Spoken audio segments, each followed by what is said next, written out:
guys, welcome back to Bible Fun with the Nuns. Today we're studying Ruth chapter 4. Let's get started. All right, we get the rest of the story of our chick flick. So Boaz goes to this other relative who's actually more closely related to Naomi's husband's family than he is. And he tells the relative, hey, there's this land you can buy if you want it because of your relative that died. And if you want it, by the way, if you buy the land, you will also inherit this wife, this lady of this man who passed away. And so the man, at first, he was going to buy the land. He kind of liked that idea. But then he found out that he would have to marry this woman. And he said, well, I can't because that would mess with my own inheritance. He did not want anything to interfere with what he was supposed to inherit. And so Boaz said, okay, no problem. Actually, I wanted to do this. And so they make an agreement saying, you know, with people being witnesses, and they switch sandals, and it's just all this symbolism for this culture of making a deal. Today we like sign contracts and have lawyers and they notarize things. And so anyway, they make this deal, and Boaz decides that he will be the one to redeem Ruth. And so he buys the land from, you know, that belonged to her father-in-law, so that they now have land.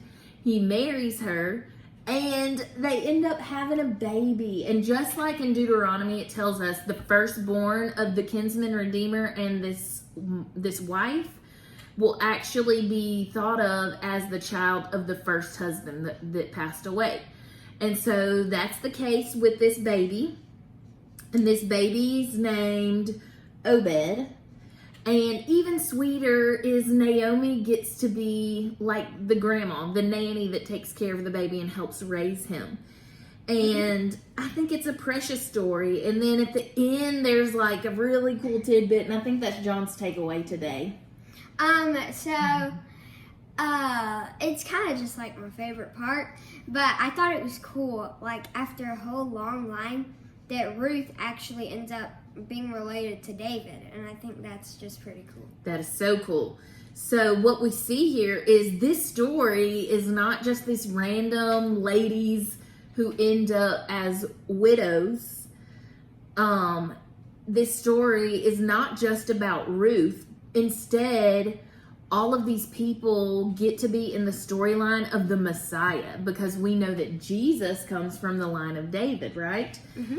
And so in the story of Ruth, we see God working in and using these circumstances that just seem like coincidence, or these circumstances that just seem like, well, that's life, that's what happens.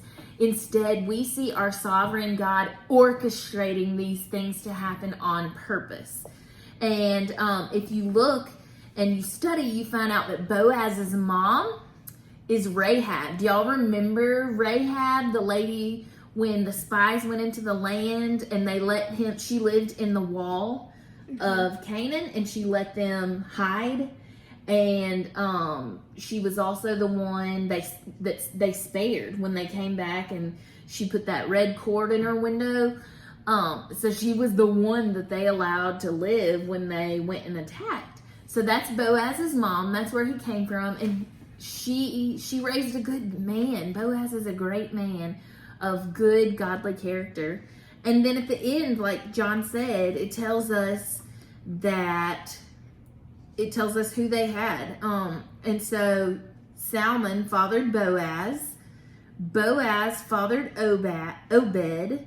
Obed fathered Jesse, and then Jesse fathered David. So his great-grandson ends up being David, as in David and Goliath David, King David. And so from a homeless woman to a great-grandson who ends up being the king, that's a huge, really cool story. My takeaway came from this little section. It was verse 14-ish. And it says, the women said to Naomi, blessed be the Lord who has not left you this day without a redeemer. and may his name be renowned in Israel. And that is my takeaway for myself, and that's all of our takeaways, because that is our story. Remember, the story of Ruth is not just the story of Ruth. It's the story of us and Jesus. And God has not left us in our sin. He has not left us in our hopelessness. He has not left us in our helplessness. He has provided a Redeemer. And that Redeemer, our Boaz, is Jesus. And he sent his son, Jesus, to die for us and to pay the penalty for our sin. And he was blameless on his own, but he chose to come and pay the penalty for us, to redeem us, to make us worthy of being with God forever. And so that's my takeaway from this amazing story, this sweet love story. And it's not just a sweet love story between Boaz and Ruth. It's the sweet love story of the love that God has for us. And if that doesn't cause you to worship him, I don't know what will. What a great story.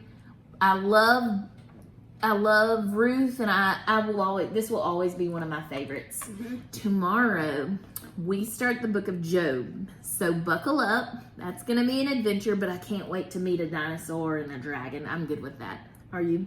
Yes. All right. We'll see you guys tomorrow. Bye. Bye.